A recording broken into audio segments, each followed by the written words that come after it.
Sean and Horn Hero here. This was an interesting episode. I wasn't expecting it to be so not actiony. I went into this assuming this was going to be an action episode, and it really wasn't. I thought. I had some things that I loved about the episode. I had some things that I didn't like about the episode. But we're going to just dive right into it. Overall, before we start going into it, what's your overall feeling, Sean, about this episode? I think it might be my favorite episode. I think it might be my favorite one so far. Oh, awesome. Yeah. Horn? That is not what I was expecting to hear from Sean. Little taken aback. So I liked this episode a lot. I just wish, like with every episode, I just wish there was more. Yeah, no, you said that you wish there was, well, I guess we'll go into more detail, but you wish there was a little bit more action, I think, right? I just, more everything. Like, it felt so short. It definitely was, well, considering it felt like I episodes, ordered a large pizza and got like one of those personal pan-sized pizzas. I was like, where's the rest of it? Right.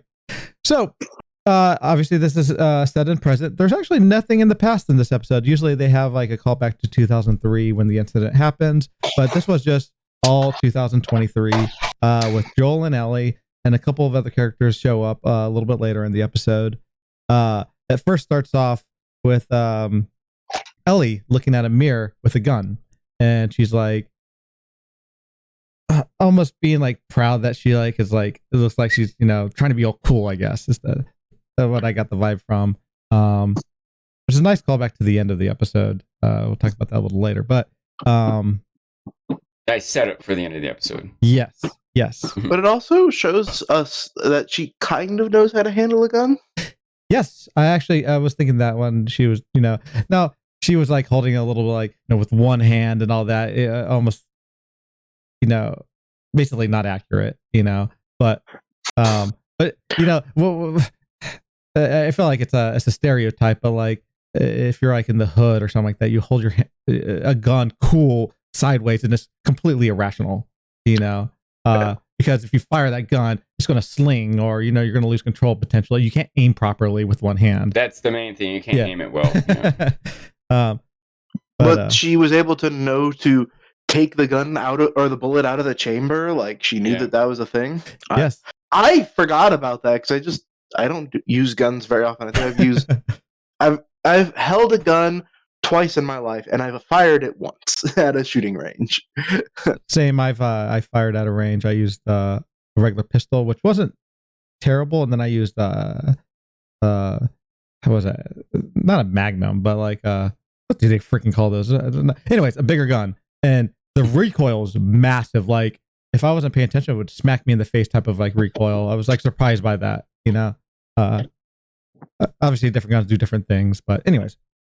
I was in the, for what it's worth, I was in the Army. Yeah. I was also, I mean, I did a bunch of stuff in the Army as intelligence agents, and I was airborne, but I was also the unit armorer for a period. And so, you know, I had to go through this training and learned about all sorts of different weapons, how to take them apart, put them together, how they could fire and everything, to kind of ammunition to use, the whole you know, it was a whole thing. Yeah. And yes, I could tell you the difference between a little 22, which I guess I couldn't exactly tell what kind of gun she had there, but, you know, a small pistol, and like a 44 Magnum, like a one of the biggest handguns that exist. Yeah. It's amazing the difference between them. And like a 44 Magnum, like the idea of holding that with one hand and shooting it. If Arnold Schwarzenegger did that, or whatever big, muscly, superhero kind of person you could think of, their arm would just flail up. Like maybe if they're prepared and it was a challenge and they're trying to see, but there's no way they're taking an accurate shot, especially while they're running around or what they're shooting at is running. Like I squared my hips and planted my feet and had both hands. I kind of knew, quote unquote, knew what I was doing. And the 44 Magnum, like, just flew up. It completely flew up above my head. Like, my elbows were up by my ears. The gun was over my head. And that was when I kind of was ready and, you know, thought I was doing it right. It's an amazingly powerful recoil on a big handgun. The little ones especially compared to the big ones, it's almost scary. They're almost like toys. It's almost easy to underestimate that you can kill someone with it because there's almost no recoil. There's just a little pop, pop, pop, pop. But there's more to aim than recoil. There's more to shoot. You know, you need to control the recoil, but it's still, you need to control your breath. You need to hold it steady. I mean, honestly, if you really want to aim carefully, you need to rest your hand on something solid, especially the farther away you're shooting. You know, when you're up close, which usually pistols are for, and you can like have you could boop, boop, boop, you know, pull trigger 5 or 6 times in 5 or 6 seconds. You can miss 1 or 2 and still hit 1 or 2. But again, a little pistol like that, a big person, you know, like a football player, like a 6'2", 240 person running at you. Yeah. If you shoot a little 22 at them like that, even if you hit them right in the chest, it might even kill them. Not immediately. Their momentum running forward is still coming at you. They're still going to hit you with their body and smash on top of you and probably have a few breaths of life to punch you or get your gun away or something. Anyway, one reason I like this episode is because the action was kind of minimal and what was in there was somewhat realistic. And, they haven't really, other than like the moral angle, they haven't really showed the danger or complications of guns yet, but they've hinted at the idea that he immediately was like, look, use both hands. And prior episodes when he's like, hey, you miss more often than you would think, even someone like me who might be thought of as an expert, you still don't hit every shot. And the fact that he doesn't want to lug around a big machine gun and like stash that away for later, I appreciate those elements. I think are relatively realistic compared to most actiony shows. Right. So they're at a gas station and Joel's trying to cipher some gas out of old cars, and Ellie, makes that like a point that they're stopping like every hour. I remember you kind of complain about this, Sean, about like Walking Dead maybe or shows like this that like it's hard to the gas inside like car tanks usually don't last that long or may not be working or whatever, and I feel like they at least made a point that like they have to fill up every hour because the gas is like really lean or whatever it is, like it doesn't hold diluted or whatever. Yeah. I think that was just interesting that they said that, and he's like trying to decipher and he has no clue what he knows it works, doesn't know the reasoning. She like points it out, which is kind of funny, a fun little dialogue, but it's just interesting.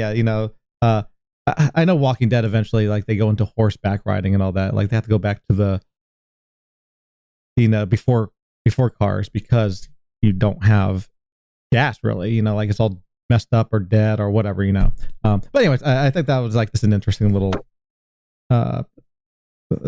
thing that they did. A touch of realism and wasn't necessary, but when they pointed out, I feel like they're thinking about it. I feel like they're trying to write it well. They're considering factors like that. Yes. And she brings out a book, which this book is in the game. I actually had to ask Horn about this because I can't remember. I mean, it's been a decade since I played the game, and Ellie does collect magazines or like comic books, and I was like, did she collect this? I'm like, she probably did. I just can't remember. It's called No Puns Intended, and Horn was like, of Volume course, 2. Yeah, Volume 2, yes. And this is obviously used throughout the episode as a tool of funness, dialogue. I mean, it brings up a couple of really funny moments, I thought, for me, this little book. And I assume she does this in the game constantly. I just cannot remember just because I don't know why. I just remember the comic books more than anything when she was There are collecting 5 stuff. separate instances in the game where she just stops, and if you interact with her at that point, she will just start reading the book. Yeah, that's really cool. I'm going to be playing the game soon. I actually just bought it recently, the remastered version on PS4. So I'm going to get to go through it and see the little details that I missed or don't remember. It's another reason it's one of my favorite episodes. I love puns and plays on word. In addition to like, I don't know, being a good in world for them, needing some relief, some comedy, even in a tough world, even dark people, there's still little moments of joy. But also from like a writing perspective for the audience, it's a good to mix in a little bit of humor, some change of pace, some lighthearted moments. Yes. And I just particularly like puns and plays on words, and those were all pretty humorous and clever. Yes. Not to mention, I also like that they used that as kind of showing how the armor, the emotional armor that Joel has, is starting to chip. Yeah. how he's trying to treat her as cargo, and then like they're telling jokes and all this. The first one, he's just like, ugh. Yes. Second one, he says the answer. Yes. And So the third paying attention, and he's clever himself, you know. Yeah. I'm trying to remember what the first he one just was. laughs. What was the first joke that she used? I can't remember. Because he does brush it off. And I think I even got that remark. Like, what does a mermaid wear that's to right. math class? An algae bra. But I remember like kind of brushing it off that scene, like when she was reading, I was like, that's it's like it's cute, but it's like silly, and I'm like, whatever, it's not that funny. Very similar to how Joel was, I felt like reacted to it, like, okay, let's continue going.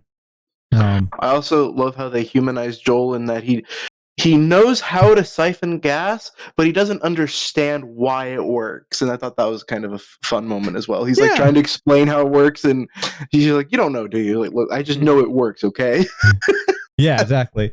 And that, like sometimes you just learn stuff and you don't really know why it works. Like just in general, why things work the way they do. You just taught it. So that's realistic, to a degree. So one of the things I loved about this episode. Yes. I'm going to say, I'm going to back up, say maybe a little big picture thing, and point back to the last episode even. And this might start as a little bit of a tangent, but bear with me. Yes. You guys know who Ben Shapiro is? Yes. He's kind of a controversial, politically minded figure out there. Yeah. And he complained a lot about episode 3 of Last of Us. And his big complaint was there's no zombies. Now, I think really he has some element of, or is appealing to an element of homophobia. But rather than say that, because he knows that will get him in trouble, he says, "Oh, this is supposed to be a zombie show, and there's no zombies." Well, I was going to say, first off, there are no zombies in this show. Although I will give him that, because basically it's zombies, fun, basically it is, Yeah. And also on that, there was a zombie. Exactly. There was one. The one that walked into their traffic. So first of all, he's not even accurate. Second of all, this episode also had no zombies. And he got, of course, everyone roasted him for his comments, but I wanted to point out that I appreciate that the second episode in a row, there's pretty much no zombies. And, even if Ben Shapiro or people in general want to call this or think of this as a zombie show, I don't think it really is. Nope. I mean, I think it's reasonable to call it that. I think if someone calls that, we're not going to be like, what are you talking about? This isn't a zombie show. It's a horror show, you could argue, but, Yeah. Anyways. You could categorize it in a lot of ways. Horror, action, post-apocalypse, zombie. But to me, the interesting and good parts of it are the drama between the characters involved. And I think that 2 episodes in a row, that's been the focus. The focus has been the interaction between Joel and Ellie and their movements through this world and the other people in it, and other people's movements through this world outside of Joel and Ellie. And I think all that is what's really interesting, more so than running through the woods because the zombie's chasing you, or hiding behind the desk because the zombie might hear you. I think those are fun. People like that kind of stuff, but I don't think that's what's making this a great show. I think that's all kind of background that's getting a certain slice of audience in, but it's being a great show because we have these well-written characters. Yeah. When I played the game, I remember I was like, because I love zombie games. I love Resident Evil. And so I knew this was an apocalyptic game that was something to do with zombies. I didn't know 100%. And I went into it just expecting an action-packed fun. Let's have fun.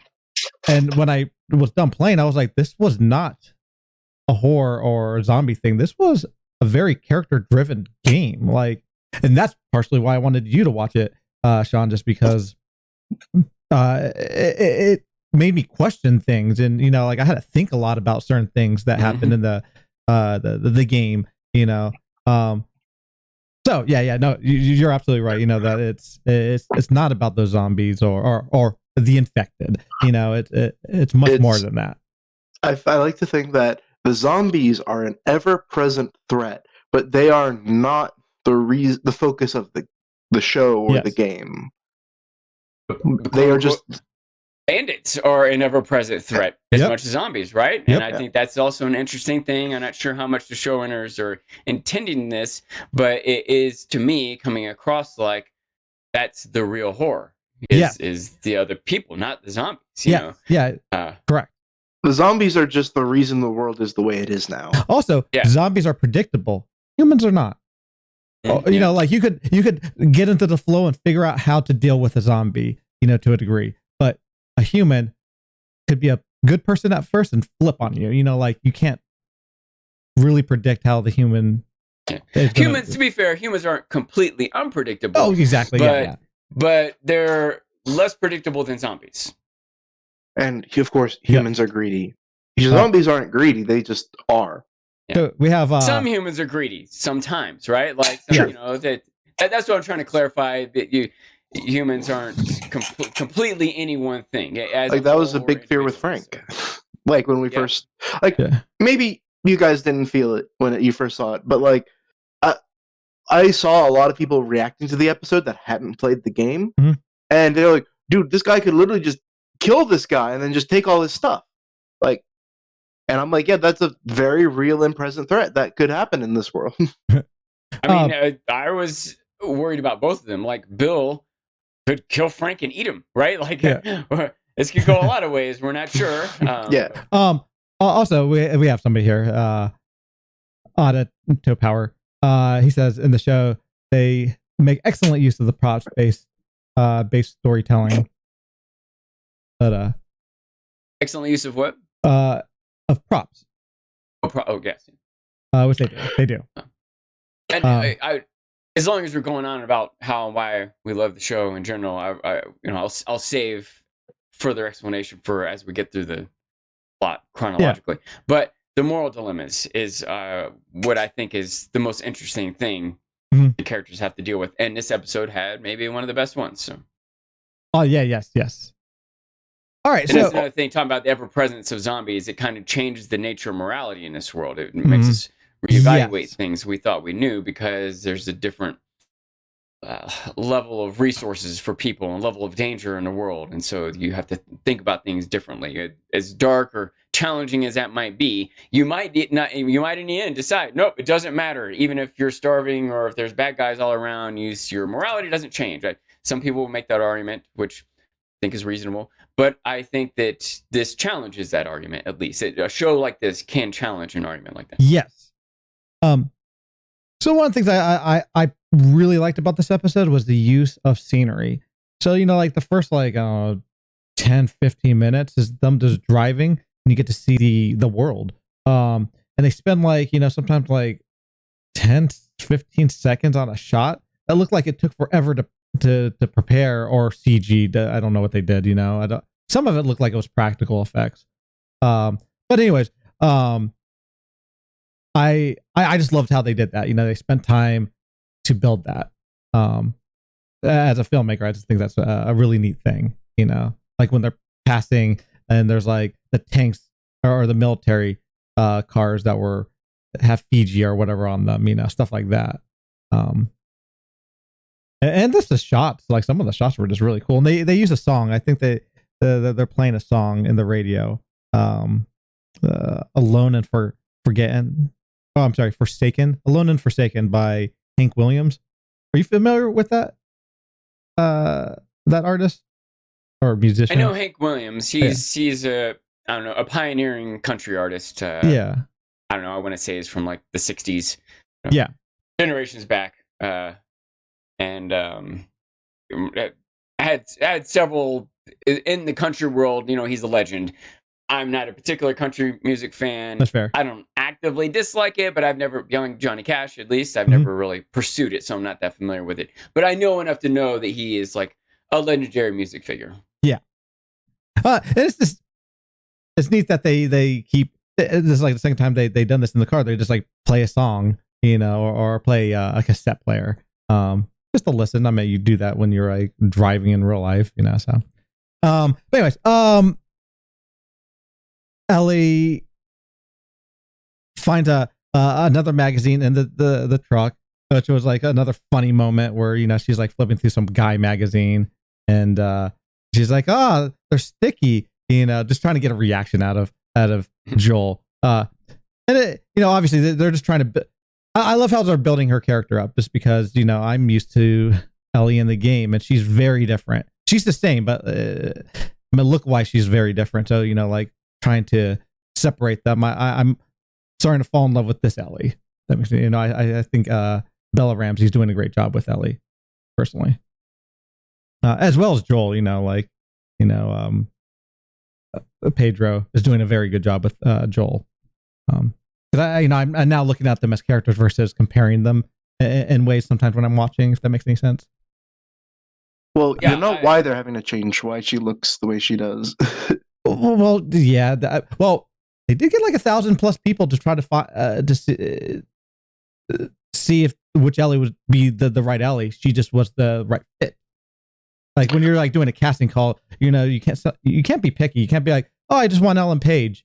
Well, for one, Ellen Page is older, but I don't know if you knew this, Sean, but when they made the game Last of Us, her character looked like Ellen Page, and it was a bigger deal. And they wanted to get Ellen Page, I think, to play this part, but she turned it down for another game called Beyond Two Souls with William Dafoe. So they had to change her up as a tad and all that. But anyways, what's up? Actually, she did accept the role, and then she turned it down after she got the offer for Beyond Two Souls. Wait, real quick. Yeah. I think probably we should be saying they turned down Elliot Page. Correct. You are absolutely correct. Yes. But yeah, and I do see how they would be a good fit, but also, right, or I don't know, at least 10 years too old now. I don't think they could get away with maybe playing a 20 or 21-year-old, but not a 14. I think Bella Ramsey is 20 years old. I don't think she's really 14. She's 19. 19. Yeah, 19, that was a big... she is as old as Leonardo DiCaprio's new girlfriend. I wish I was joking about that. I meant this Hollywood, that 6-year-old date 19-year-old. So 48 and 19 is still like really far. Oh, don't get me wrong. It is and that's weird. The same age difference between Pedro Pascal and Bella Ramsey. Like, well, yeah, but it's Hollywood. I don't even care about it, to be honest with you. I'm like, they're just going to do whatever they want to do in Hollywood sometimes. It's definitely not a good look, but if a 19-year-old is allowed to vote and join the army, they should be allowed to choose their partner. If they're an adult, they're an adult. I don't know. Maybe Leonardo DiCaprio might not. Maybe neither of them are the wisest adults, but yeah. Anyway, yeah. So, going back to what did you think of like the scenery and all that stuff? I mean, like I said, that was one of my favorite parts of the episode, personally. I love cinematography, and I just thought they did a really, really nice job with it, personally. Overall,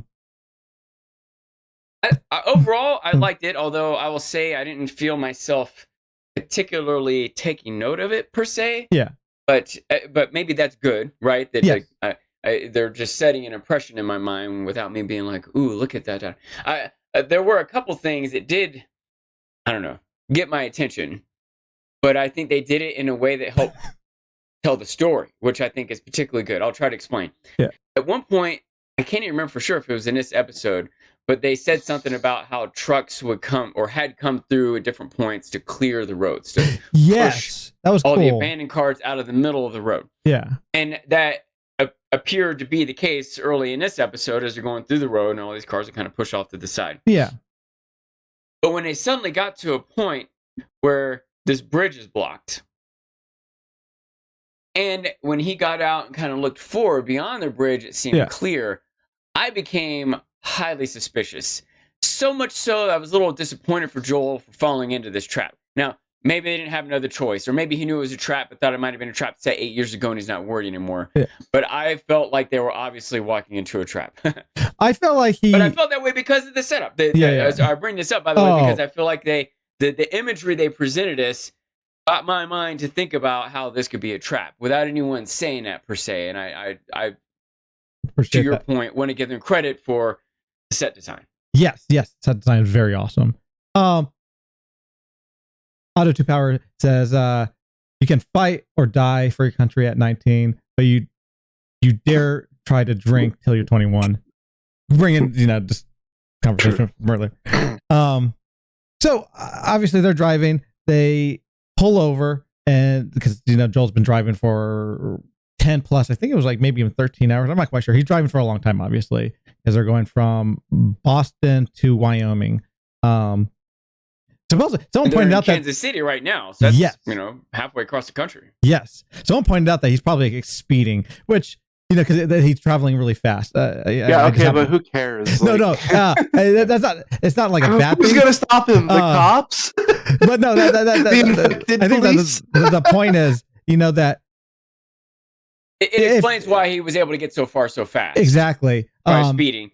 And it's there, like there's no traffic. You're not worried about hitting another car. You don't have to slow down for exits or whatever. So like it's reasonable he could get that far. It would maybe be unrealistic if he was driving the speed limit. He's like, what? I'm trying to get to this point as fast as possible. Obviously, you have to be safe because honestly, if you go past 100, like if you go 120, that's dangerous. Like you take one turn. If you go 100 in an old car on roads that haven't been maintained, it's super dangerous. Exactly. Like most cars, once you start getting around 100, they start to shake a little. You know what I mean? No he's probably going 80 or 90.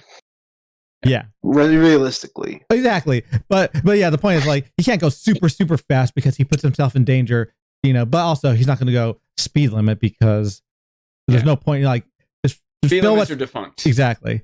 But anyways, they get to like they pull off the road. Which I actually like the shot. I don't know why, but like as he's pulling off the road, the camera's on the back of it, and he turns into the grass field. But he goes and they rest and they eat a can of ravioli, which I was like, how long can canned foods last? I obviously it's probably not probably expired, but like it doesn't matter if you're like starving, and it's probably not going to kill you, which they kind of point out. Anyways, Chef Boyardee is loaded with preservatives, exactly, and such. Yeah, but most expiration dates are a lot. I shouldn't say most because I'm not confident of saying most, but probably most. But a lot of expiration dates are more about freshness, more about will it still taste good. Like when a soda expires, it won't get moldy and make you sick. It just loses the carbonation. That's fair. And so like fresher foods, eggs, milk, spinach, or whatever, those. Even if they put an expiration date on those, you can still look at it and tell, like, this is probably fine. Or even before the expiration date, like, nope, this is no good. There's a certain amount of, like, judging it by how it smells and tastes. True. That's true. Fresh food. But most canned goods, the expiration dates are more about, like,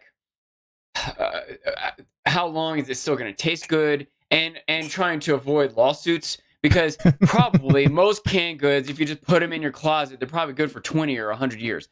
But the more time that passes, the more likely they are to get left in the sun, which might make it worse. The more likely, if there was some random bacteria or if the can got punctured or something like that. But, especially, part of the reason the modern world could even exist is because of preservatives. But we couldn't have the food that we have if we couldn't save it and transport it without it spoiling. And once we figure out how to save it and transport it, well, that process, we might say, hey, it's going to expire in 3 years, but really it's probably 30 years, Right. So, they get ready to rest.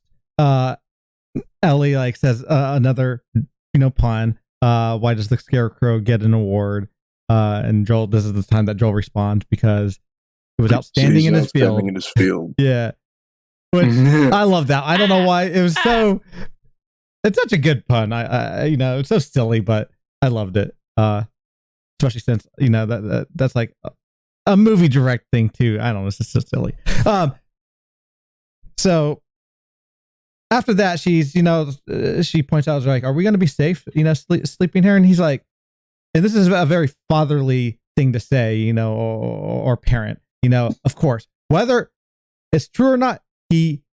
Allows her to be, to think that it's fine, and I could appreciate that. And also, I should say, wait. Is Sean there? Sean, no, we lost him again. No, I was just gonna say it was great getting to see, what's his face? It was great getting to see our good friend Rifle. Oh yeah. I wanted to point this out that Ellie uses the gun that she has is supposedly the gun she uses in the game a decent amount of time. So that's like a neat like callback. But yes, the rifle. Yeah, like his rifle is kind of an important. It's like the most useful weapon you get in the game. You get it pretty early. Get it right after, right after Test dies, and it is probably one of the most useful weapons throughout the entire game. Yeah. No, it's I do remember like having a couple of weapons I really liked, and I think I remember the rifle being one of those. All right, so and there he goes. Yeah, we're probably not going to see him for another at least 10 minutes. Unfortunately. Do you want to talk spoilers while we're here? Yeah, might as well. Also, out of power, he was like, it's kind of annoying that the roads are not well kept up with. Zombies. Well, you have to remember that while cars aren't driving over them, like they're not really going to take a lot of damage. Like asphalt pretty much kills plant life that touches it, so it's hard for plant life to grow through it. Yeah, and also like the reason asphalt starts breaking apart on highways and stuff is because of the hundreds, if not thousands, of cars that drive over it every day, if not every hour. That's fair. That's why they have to keep repaving stuff. Yeah, but so roads would actually stay pretty well kept. Now, things like overpasses or like Spaghetti Junction in Atlanta, that would probably collapse if not maintained well. That's fair. That's something I could see falling. But like Atlanta's Spaghetti Junction is about the only example I can think of that would really suffer because it's poorly made infrastructure. Even though someone pointed out that the train that when they were driving, there was like a train that was crashed and there was like a bridge that collapsed, and someone pointed out that they think that wouldn't have happened. They think that was bombed probably, that area, because bridges just don't collapse in 20 years. Like how do you know? Well, this is what the person said. I guess they're a building expert. I can see that point at least. Like maybe like even bridges now. Like we have bridges, our bypasses, for example, that have been around since like the 60s, I think. Like way back then. So and they keep getting driven over. To your point too, like how even if they're driven over, they still are fine. And I don't say fine, but like at least maintained. So well, one of the things you have to know about the concrete that we use nowadays can only last 50 to 60 years. So all of the overpasses and everything that we have built currently are actually needing to be rebuilt / repaved. That's fair. So that is true. but actually, very recently, like maybe a month ago, we discovered how Romans were able to make their concrete. I don't know if you know this. Roman concrete back from several thousand years ago still holds up. No, I didn't know that. That's interesting. Yeah, like it's thousands of years old and it's still maintained. Whereas the concrete that we have now has to be replaced every like self-killing 60 concrete years. Yeah, that's actually what it is though. Is that when water seeps into the concrete, there's limestone that helps fill up the cracks of the concrete. That's fair. But like we never really understood how they made their concrete, and we only like literally a month ago just figured out how to recreate that concrete. So we might start remaking all of the things that we've made with concrete with Roman concrete. That's interesting. So yeah, I guess until Sean comes back, let's talk about the spoilers. So obviously this is a moment where we're going to talk about spoilers from the game, stuff that could happen in the future, at least until Sean gets back. By the way, welcome, Alex Bloodfallen. We're just talking about obviously Last of Us episode 4. What do you think they're going to cover next episode? Because obviously the Henry and Sam story, but I think, as much as I hate to say it, I think they're not going to cover the story with Ish. I think we're going to get a small flashback to Henry and Sam's story. And then we're going to do a little bit more time with Catherine. Yeah, Catherine and Perry. Catherine and Perry. We're gonna see how they run things and how they react to Joel and Sam and Henry just kind of plowing through their guys. I think that it's going to end up Perry being the sniper at the house. Oh, that's a good. I like that theory. That's a. I think you're right. That'd be so cool. And I think it'll be Catherine in the car throwing the Molotovs. That's what ends up making the car be gone. That's funny. Does that make sense? Yeah, no, it does. So you do you think they're going to actually follow the exact way on how Henry and Sam end their journey? Oh, absolutely. That's such a heartbreaking way to do it. Why would you change it? Yeah, no. By the way, when I played the game, No, I Tess, I was like, okay, this is inevitable. This makes sense. Bill, this is a cool thing. The Sam and Henry story took me off like guard. It made sense, but the presentation threw me, like, it got me real emotional. And I was like, okay, this game is special. Plus, we can, because remember, it's Henry that kills Sam. Yeah. That's the thing people need to remember. Henry kills Sam. Yeah. And that is such a powerful thought. Yes. And this the delivery, like the last clip of of the game where Henry puts it on, puts the gun to his head. Ooh. Like I said, it was all about presentation, because written down, you're like, okay, this is it could be similar to other shows, but on how they did it was incredible. And I gave them so much credit because of that. And they kept doing that. I felt like afterwards, presenting David, presenting the cabin scene in Tommy's area. Just the setup of stuff is so good. So yeah, I do hope they keep that. I'd be shocked if they don't.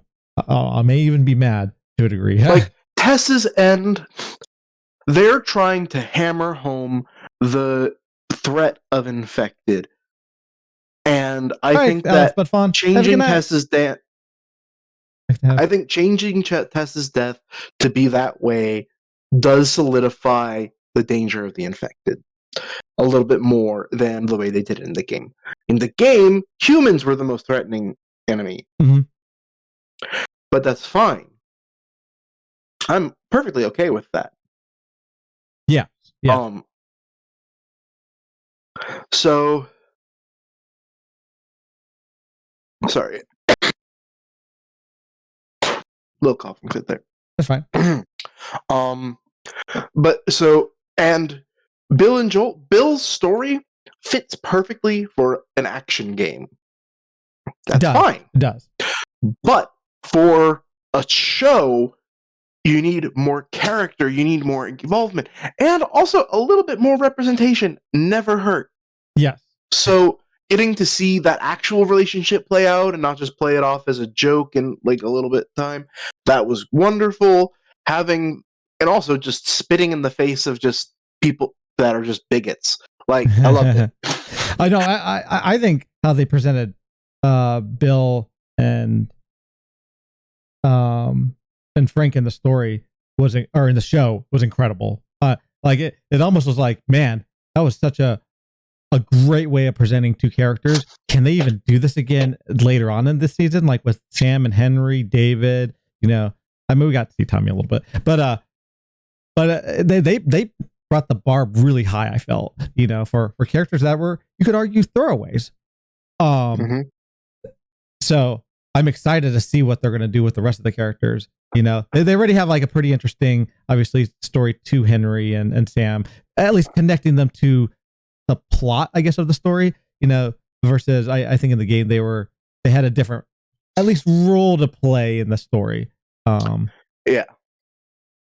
At least it was better for gameplay, I guess you could argue, maybe. But Henry and Sam their story was perfect. I also thought Ish's story was perfect. Yes. But they kind of covered Ish's story with Bill and Frank, so I'm kind of okay with it. I'd still much rather have seen that personally, Yeah. just because it was my absolute favorite story and that was in the background. Yes. No, I am curious if they're going to do callbacks to like Ish or the stuff that are in the papers you find. You know, I don't know if you call them notes or pages of a book or whatnot. I mean that's very Resident Evil takeaway. You know, in Resident Evil, you see a story through somebody who writes, you know, on a paper or something like that. I always love those. You know, those little things. World building, I guess, tool. Yeah, so I that's my thoughts for future. Yeah, I don't think they're going to change too much about this part. yeah. Obviously, it's going to be heavily I think focused the on only Henry thing and that Sam. might change is the part where they get separated. I don't think that's going to happen. Yeah, I was wondering about that. Even though it only takes the you know, if they decide to do that, you know, it only would take what 20 minutes out of the, like if they have an hour and a half episode, which I heard is supposed to be a pretty big episode next episode. That's only, you know, a small portion or maybe even 10 minutes, you know. But I think you're right. I think they made this focus on keeping these characters together so they can build them. Also, it just doesn't make sense.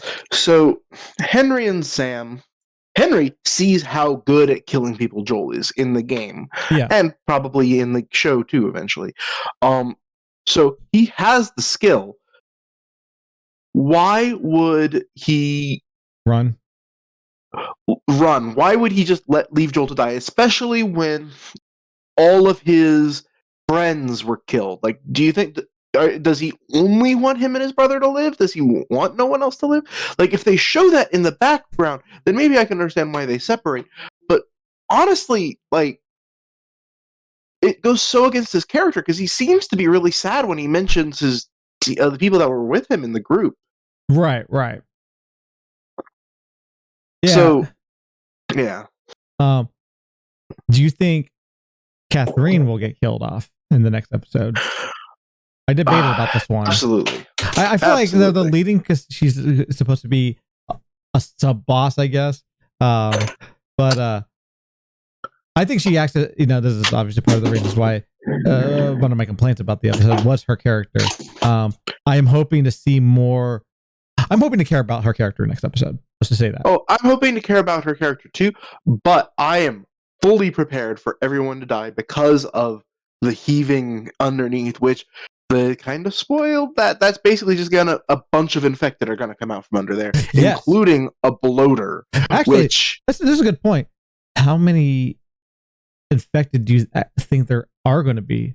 Because if it's anything like episode 2, which they kind of set this up, it only takes one to summon a shitload. Like, what was that? Like 100 infected? 100 infected would just slaughter. Sean is back. All right. I am back. Can you hear me? Oh, we can hear you. All right. Back to non-spoilery stuff. Ish. Oh, spoilery for the show. Give me one second. Let me get you back into stream. Yeah. Boopity boop. Yeah. All right. So what I was talking about the campfire scene. I think was the last thing you heard, right, Sean? The campfire scene. I don't. Where we're talking about Chef Campfire. Yeah, we were talking about Chef Boyardee and his preservatives. Oh yeah. And then we brought up the joke, and then afterwards, after the pun,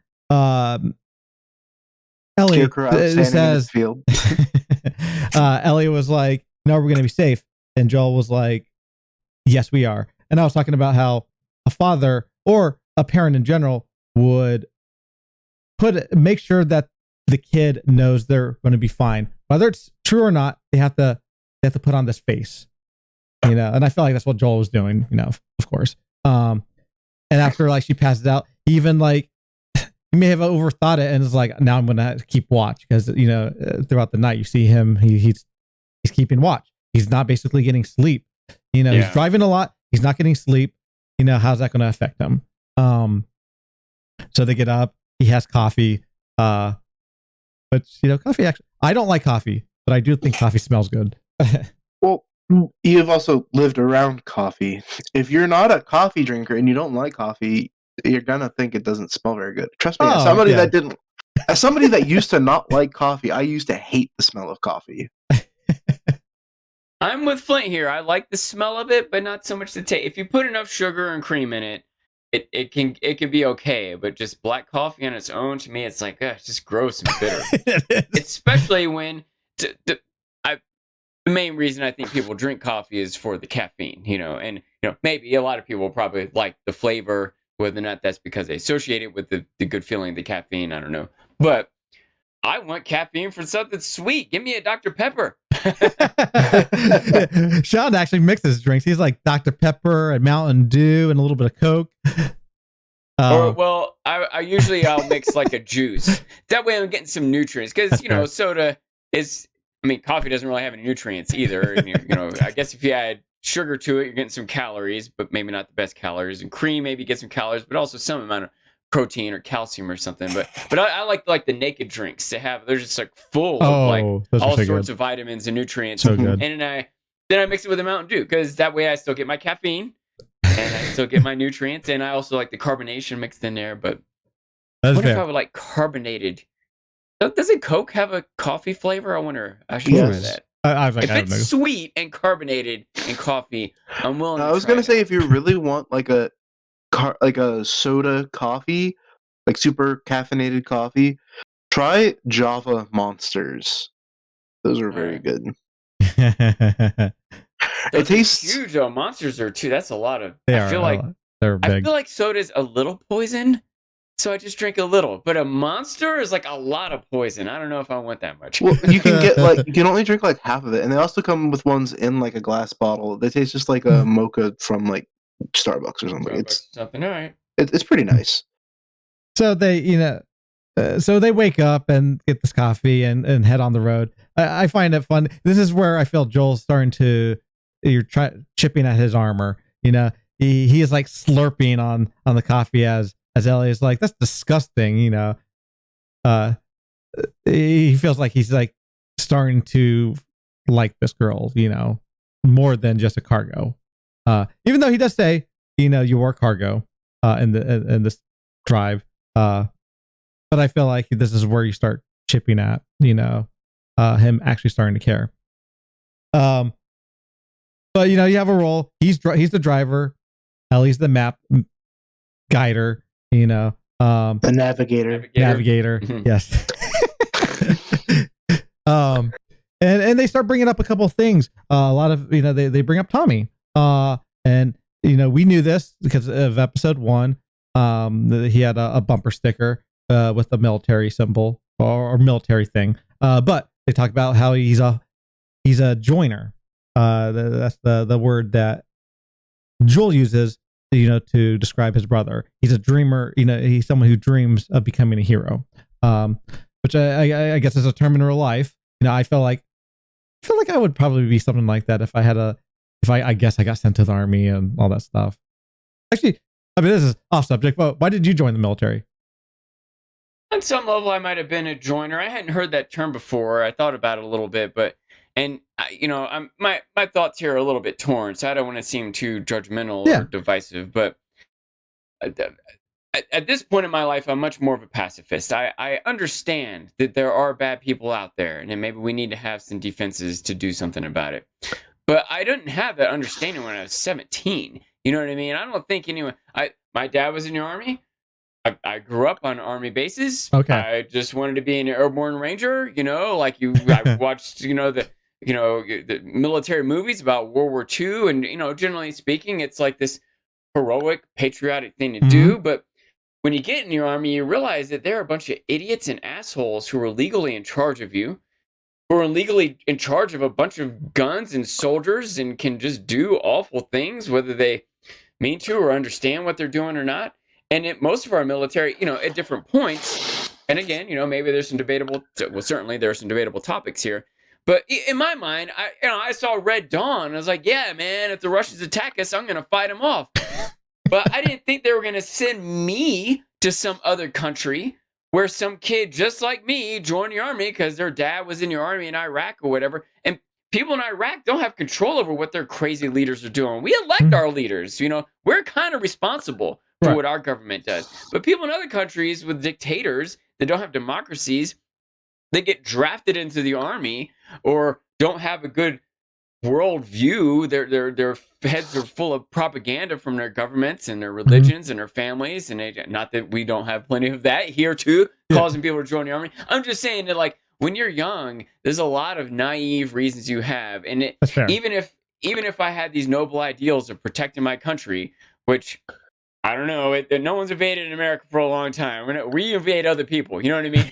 I don't think we don't need an army this big to protect our country. Maybe to protect our interests around the world, but that's not what you're thinking when you're 17. You're not thinking, I'm going to go protect the American business interests around the world and join the army so we can keep the price of oil low. That, you know what I mean? Like, and so anyway, I don't know. It's a tough thing that I think when you're young, you don't really understand what you're doing, and you want to be a hero, but you don't realize what you're going to do is go to some other country and kill their heroes who are just as naive as you. They just don't have as many guns. They just don't have the same training or resources as the U.S. Army. So we get to go beat up on them. And I don't know. Anyway, that was more of a tangent than I meant to go on. Well, I feel like this is the vibe that Tommy may have had.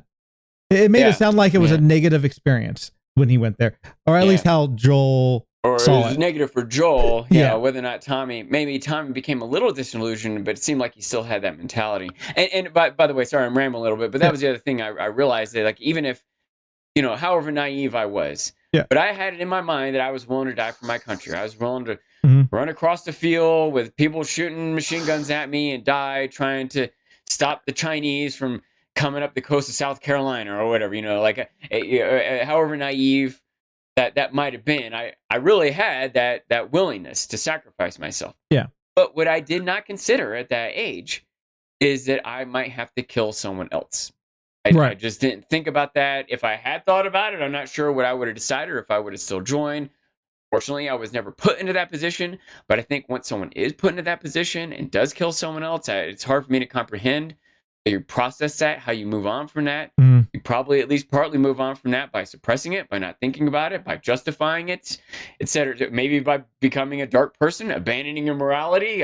It's hard to know where Joel or Tommy were after having gone to the Gulf War. Yeah. And maybe in a way, if they've already abandoned a little piece of their morality, they're better off entering this post-apocalyptic zombie world. But Joel definitely seemed to have a more pessimistic, if not realistic, take than Tommy seems to still have this naive, hope or the idea that he's trying to save the world, and maybe this one time with Ellie, they really will be saving the world, but probably most of the times, most people in militaries are not really saving the world. I don't know how many people in Vietnam were saving the world, even if they really thought they were or really wanted to. I don't think that's what was happening, and I don't think most people realize that when they join the military. Yep. I agree with what you say. It's rough and scary.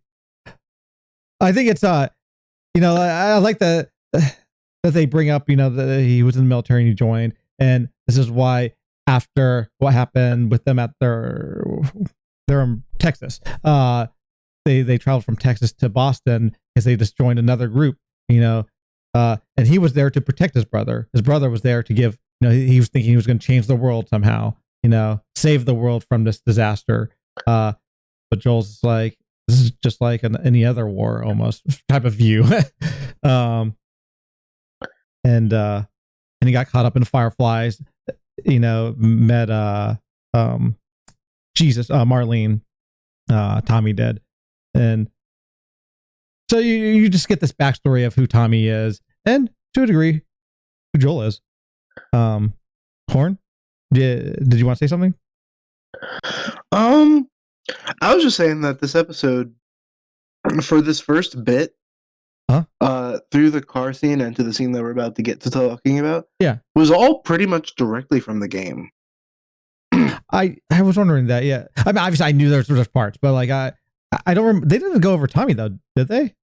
They didn't really talk about Tommy. I didn't think just so. A little bit. Yeah, I feel like I didn't know anything about Tommy in the game until no, like we talked a little bit about him.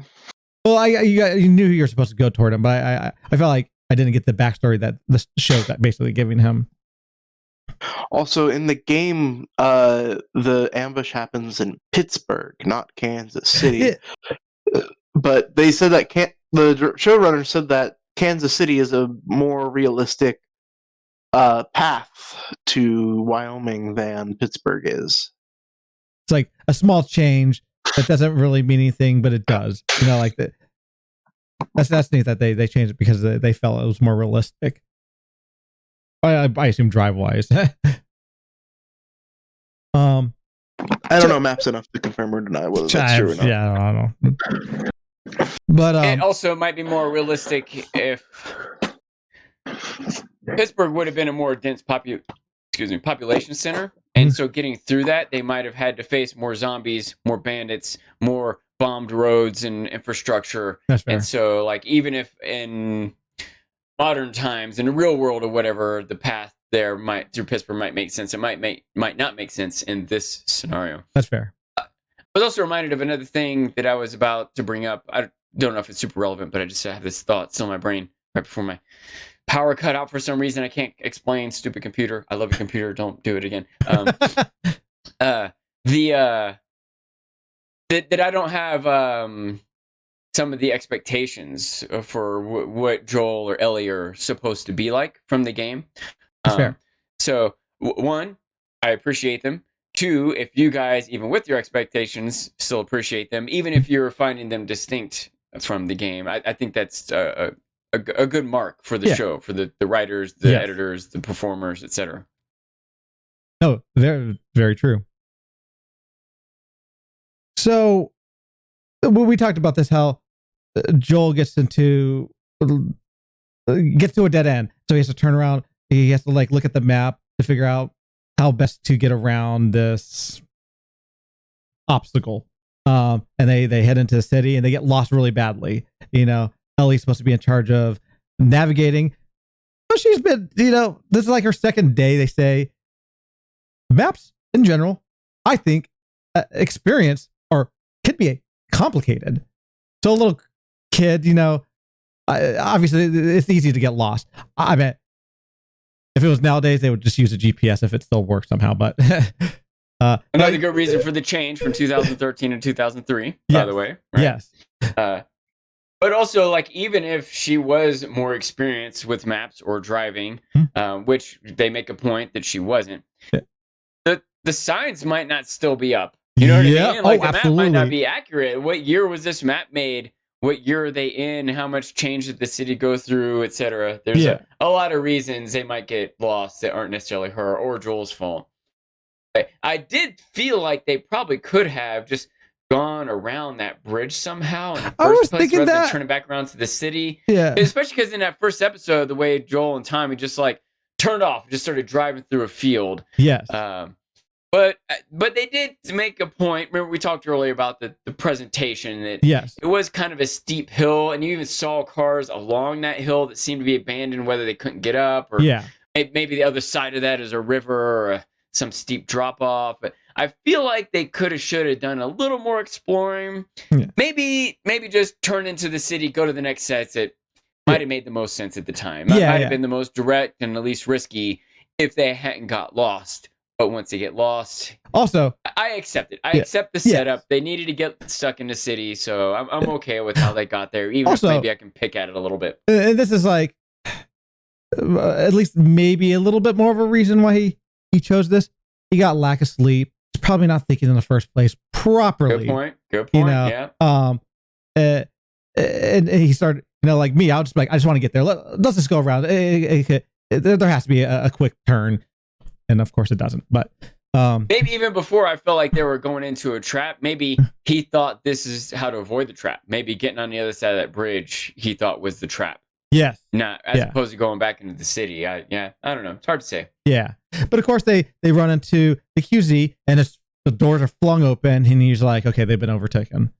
And he starts, realizing this is dangerous. We need to get out of the city ASAP. But right after that, an ambush basically happens. A guy comes out, oh, I need help, and Joel immediately knows what's going on. He drives past them, but it's too late. There's been traps that have been set, and he goes through a convenience store or whatever you call that. I'm not quite sure what building. It pretty much happened like the game too. I feel like there was a bridge in the game that happened. Like he flew off a bridge or something ridiculous.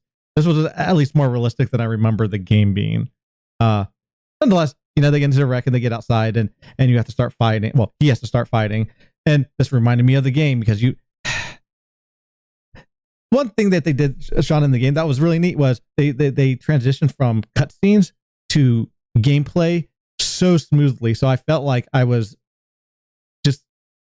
still part of a cutscene, but I was fighting all of a sudden or surviving, and it gave me those vibes of like, I remember getting out of the car and having to fight. Now there was a lot more guys. I actually kind of, I was like debating about, what they were going to do. Like, are they going to send, I want to say it was like 10 guys or something like that. That's a lot of people to try to kill. It's hard, it was hard in the game. So I kind of like that they limited that there was only 3 of them.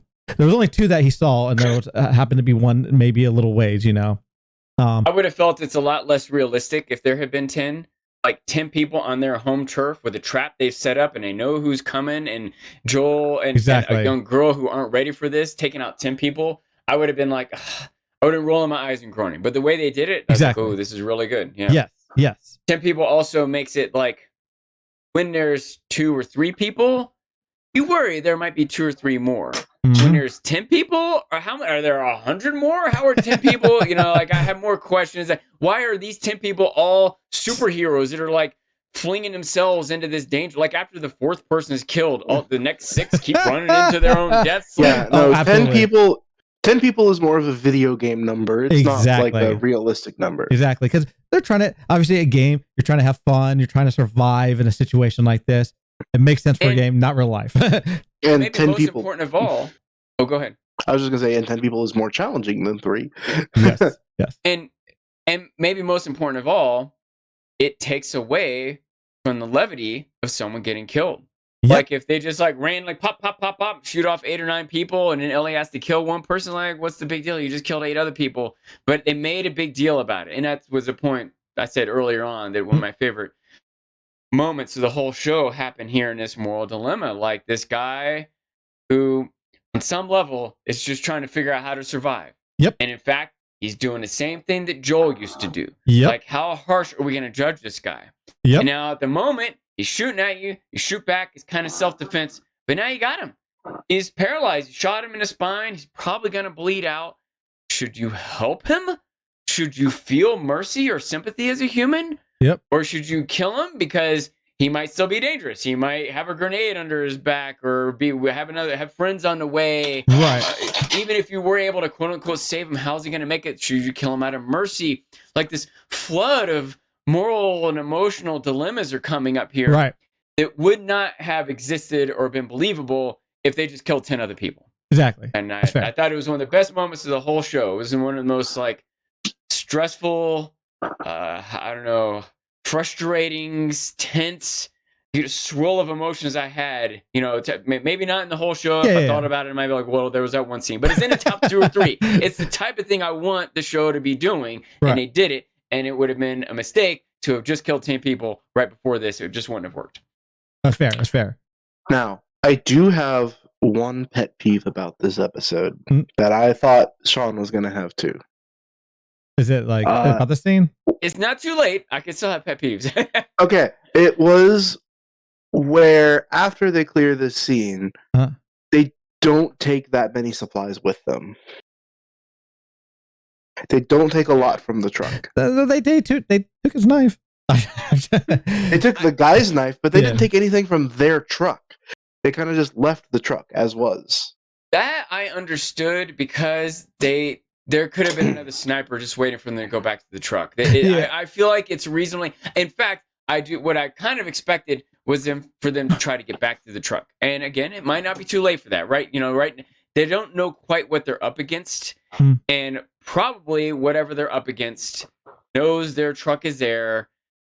would either stake it out in case they come back and or get the supplies themselves. That was another, to me, part of the frustration in general for me trying to like relate to the characters. I was like, on multiple levels, like not only the supplies in that truck, which maybe they could have, should have made some effort to go back for, but the truck itself blowing those tires out. I'm like, how are they ever going to get 4 new tires, and how long will it take to change them? How can they do it? Yep. And I think what a valuable resource that was to be lost, like how meaningful that truck was yes. to build, and now to get put to use by Joel, and the potential it would have to like move people and resources around to like be shelter from the rain or the cold or that truck had never mind the equipment in it, you know what I mean? Yeah. Like the gas, the even if the truck's totally disabled, even just the physical materials, the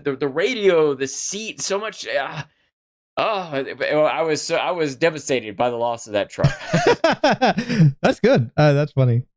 Also, they did have a scene where they showed them or the people taking the stuff out of the truck. Like they were taking the supplies out of Joel and Ellie's truck.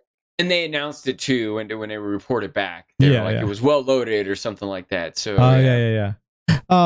Also, I liked how the scene, a lot of it, you didn't see the action because you were watching Ellie's point of view. You were hearing or you were feeling basically what she was feeling. Like you hear the gunshot. Like there was 2 guys. One you see gets shot, which this is like, I feel like a callback to the game. They're like, "You motherfucker!" They say that all the time when like someone gets killed. It almost even sounded like the game. Anyways, but one gets shot, and you see that one. From and actually, some people complain. They're like, "That was such a lazy shot," as in actual like cinematography shot. And I was like, they're trying to show Joel's point of view. It's not supposed to be some cinematic thing. They're trying to get you to feel what Joel is feeling. But anyways, they shoot one person, and then the second person you don't even see shot on screen. You hear it through Ellie's point of view, and I thought that was an interesting choice, a good choice. But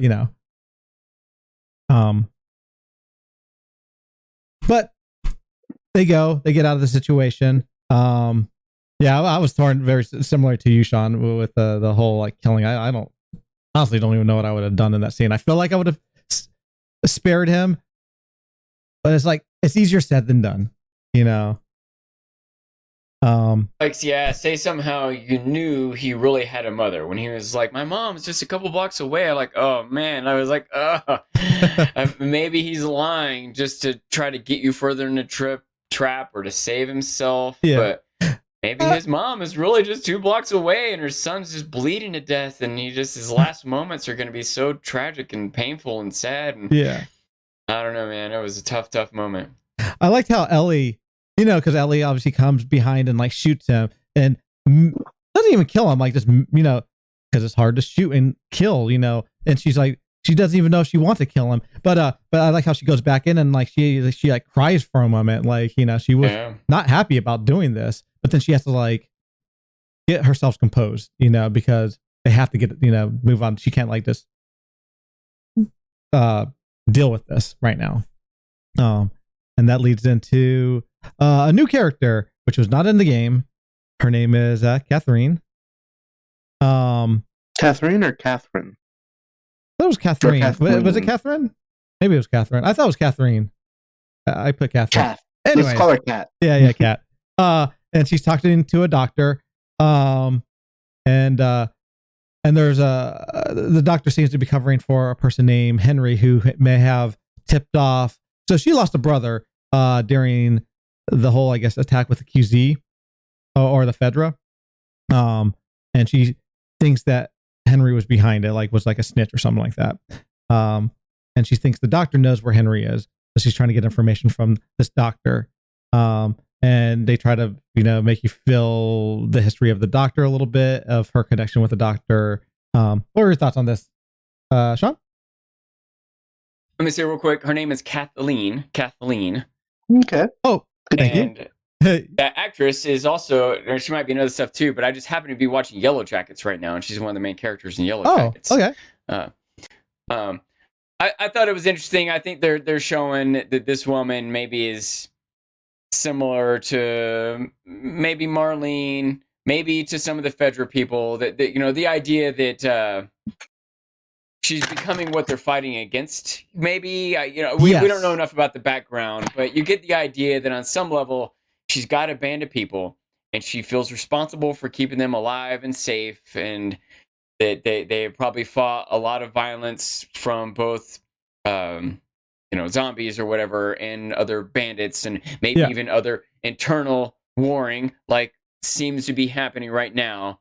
And she's probably gotten just more and more cold and ruthless, that the end justifies the means is starting to take over. Right. And I expect to see more of that from this character in this scenario. But like the doctor's like, I delivered you. You know what I mean? And now you're about to murder me. Like, what happened to us? What happened? What's going on in this world? And that's as disturbing as some zombie jumping in a room and trying to bite their neck. The idea that she's about to murder the doctor that delivered her, I think, is more disturbing, is more scary, more intriguing. I think this is like one of my gripes with this episode was something was off with her acting, and I couldn't figure it out 100%. I rewatched it and I started realizing that maybe she felt compassionate, like she delivered stuff kind of compassionately, but she was not reacting that way. Like she was cold, and I don't know, it was just throwing me off. It was maybe a personal thing with me, but yeah, something was throwing me off with her character personally.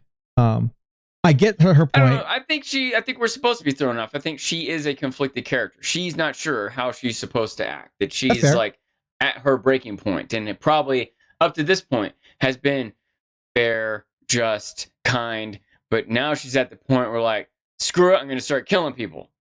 Like, if they don't do what I say, if this is going to fall apart, there might be some level of power corrupting her. Like on some level, she has been up to this point trying to keep people safe and organized or whatever, but she might over time be shifting towards trying to keep her control over these people as much as keep these people safe. Does that make sense? That's fair. And her control is coming under threat at this point. And I know, like, they bring back the bodies that Joel killed, and she's like, could a doctor have helped this? And they're like, no.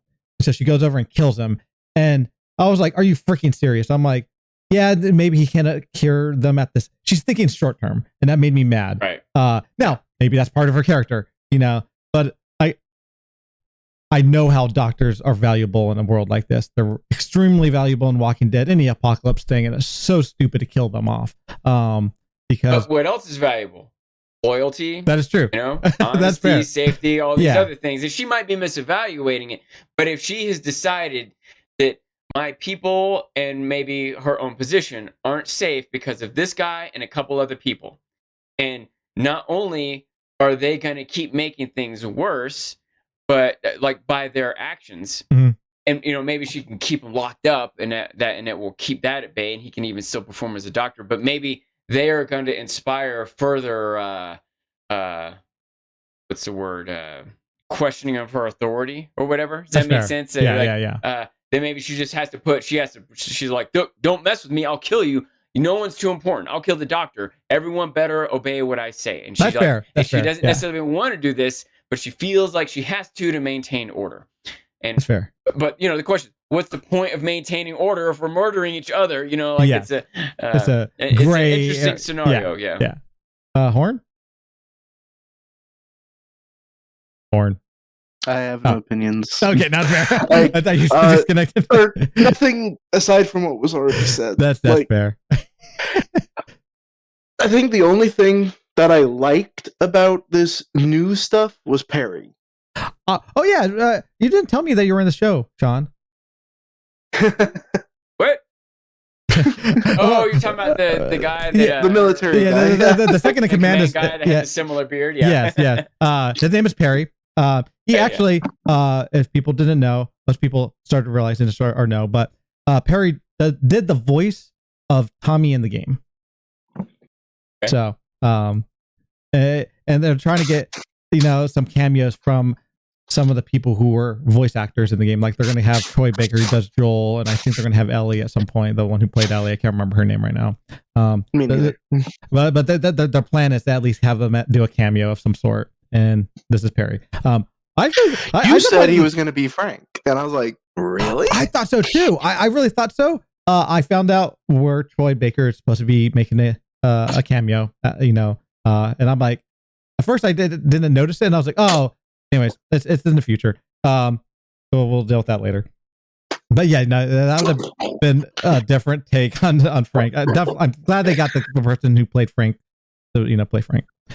What was I at? I just lost train. Oh yeah, the Perry guy. I like that character. I don't know why. Maybe because he gives me vibes of you, Sean. Great beard. I think he also was like what we've been talking about. He's kind of seeing this Kathleen character who is followed and trusted, but you see, like he's still going along with it right now, but he's suspicious. That is true. There's a couple moments when she gave some order and he's like, okay, and she walked off screen and look in his face is like, I don't know about this. I think he's at his limits, and I bet next episode I don't know if he's gonna kill her or put her in her place or challenge her publicly or something, but that's fair. I'm sure a lot more is coming from this soon. Yes. She obviously says she has like a little speech of, if you find Henry or anybody that's working with Henry, kill them. So now you have these people scattered around trying to find Henry. / they're probably going to run into Joel, arguably, because there's just a lot of. She has a decent amount of. I think they're called the Hunters. But Perry takes her to, he's like, I found something, and you find an attic with drawings, and they're like superheroes, and the drawing, and they, imply that it's like Sam's area. I was trying to debate if they knew about Sam. Obviously they do, but like if Sam was like hidden, what was going on with that, like the backstory behind that in this situation. But Henry was, because I thought like Henry was hiding Henry up in this attic. They didn't know about it, but it seemed like they knew about Sam. So I was a little bit confused. I assume they're going to explain that later. I don't know if you have any thoughts on that, Horn.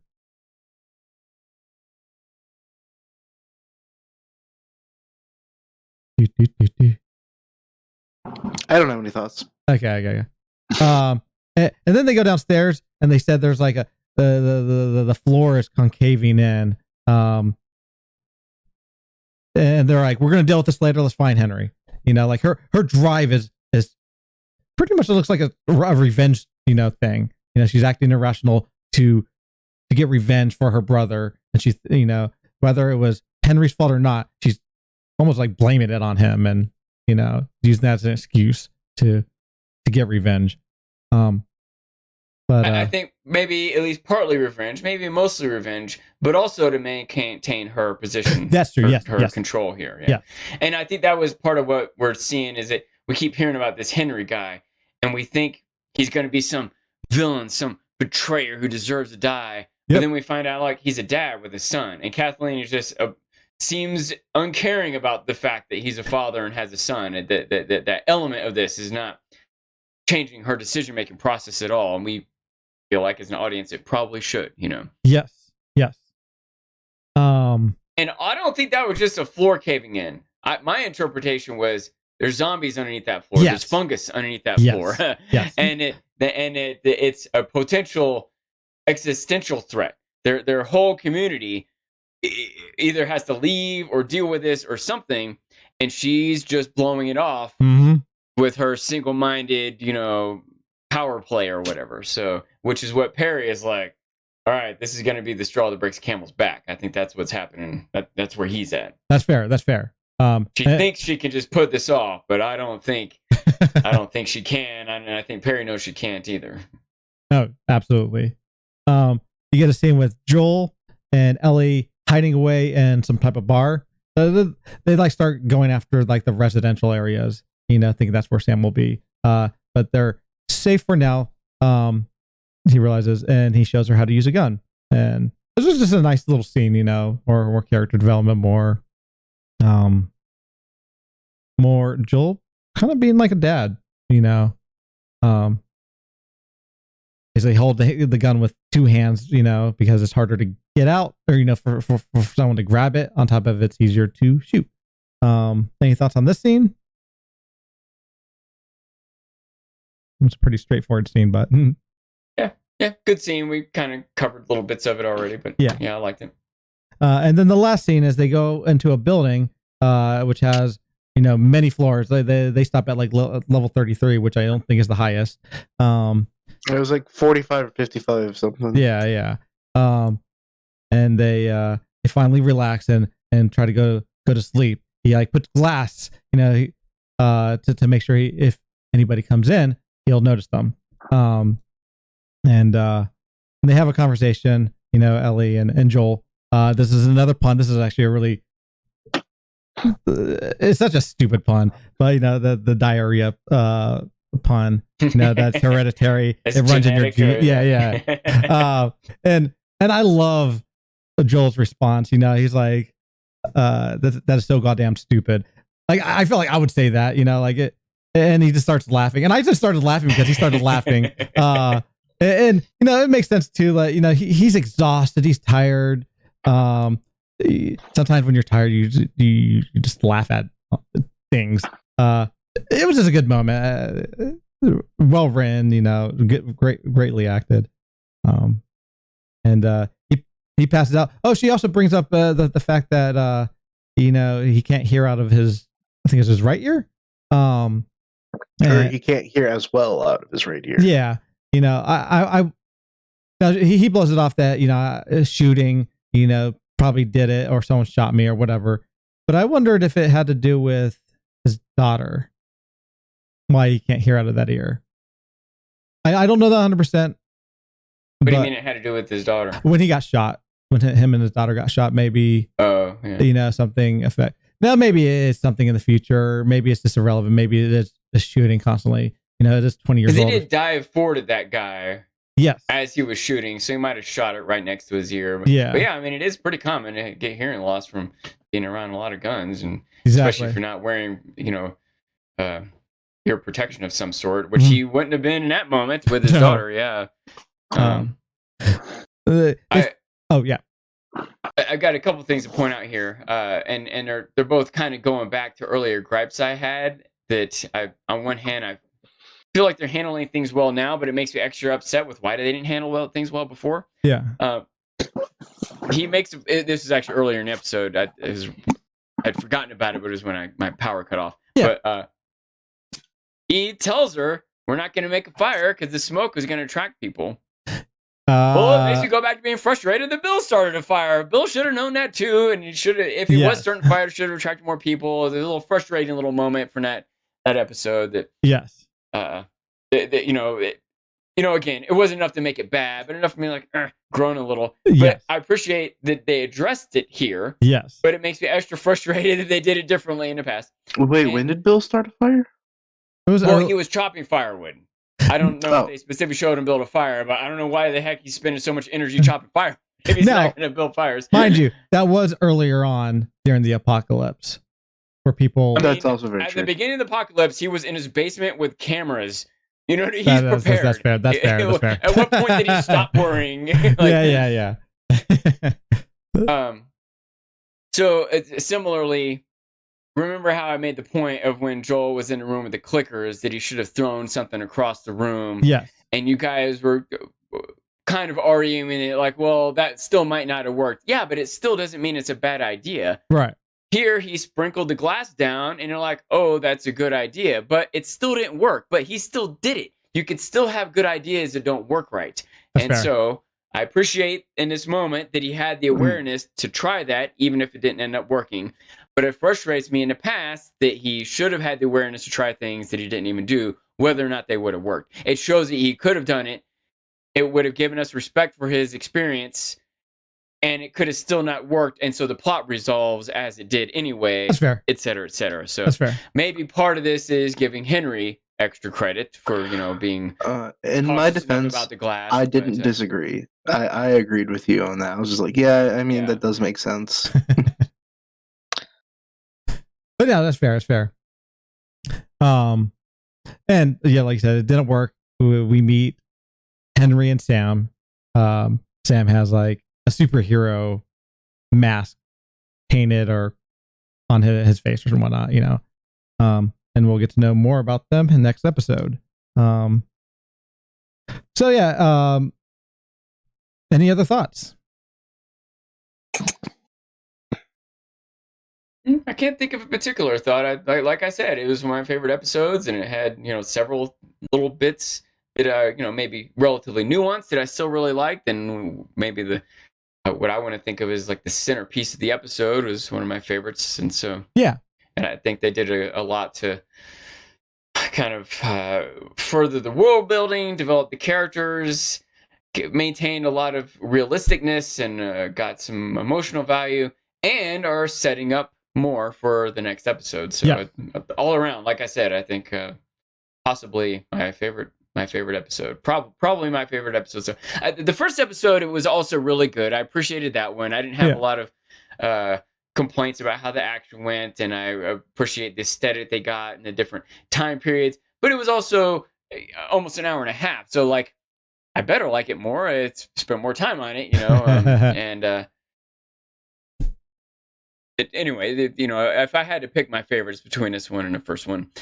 Now, the third one was also really good, but as much as I liked it, I still had a few nitpicks about it. Yeah. And it was a little bit of a tangent from the central story, where this one is still more tied in. And the second one is still my least favorite. So I think it had the most nonsense action, the least character development. So. That's fair.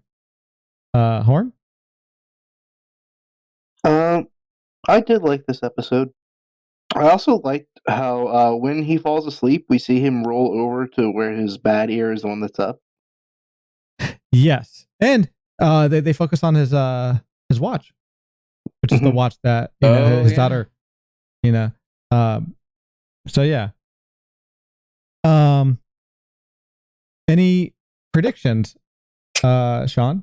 We did kind of our predictions when you were away, but. Yeah, I think that there's going to be an internal conflict within this group, that there are going to be some people who are fed up with Kathleen's leadership. Mm-hmm.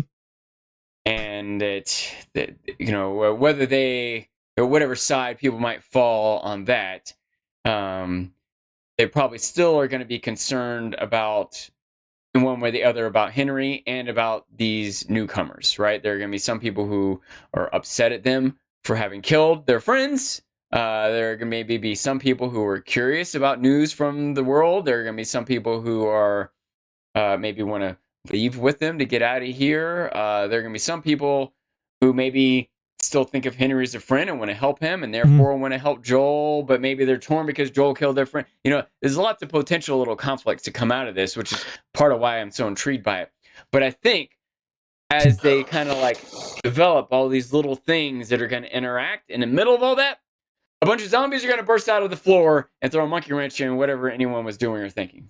That is fair. I would be surprised.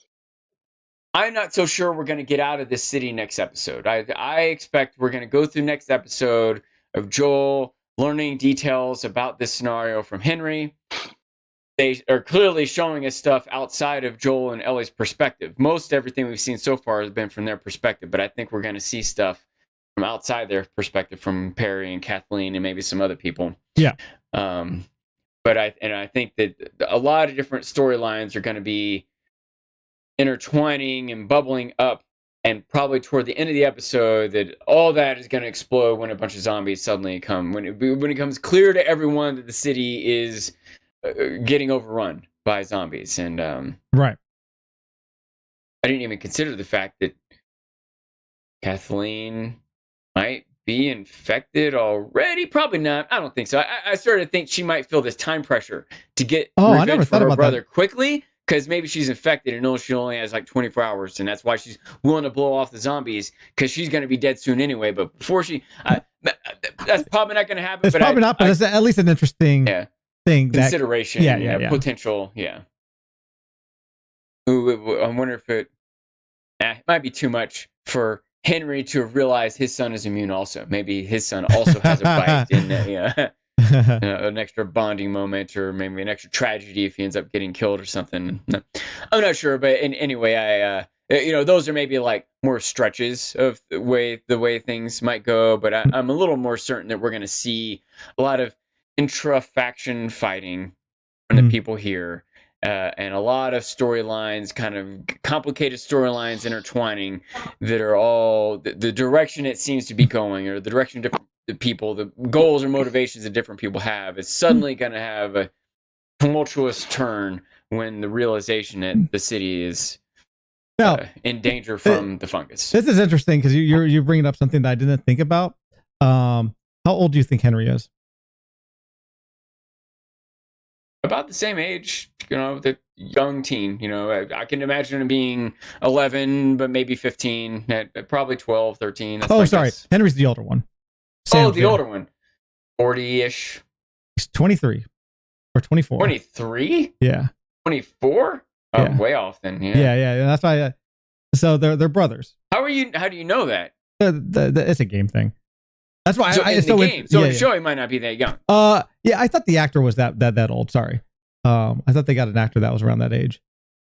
Because if he's only 23, then the kid can't be more than like 6 or 7. The kid wasn't that young, I don't think. Well, that's why I was saying that they're brothers versus father and. Oh, they're brothers, not father and son. Yeah, that's why I thought it was interesting. That's why I was curious on how old you think. Now, maybe they're going to change that up, and it is going to be a father and son thing. They're still family, but yeah, I thought that's why it just threw me off guard when you said that. I was like, huh, did I actually have that take when I first played it? But anyways, yeah. This is enough to make me want to go back and look at that final scene again and think about their ages. Yeah. Anyways, small thing, but I just want to. I thought I'd bring that up. Anyways, yeah. Excited. Oh, I assume you noticed that the episode is going to be on Friday.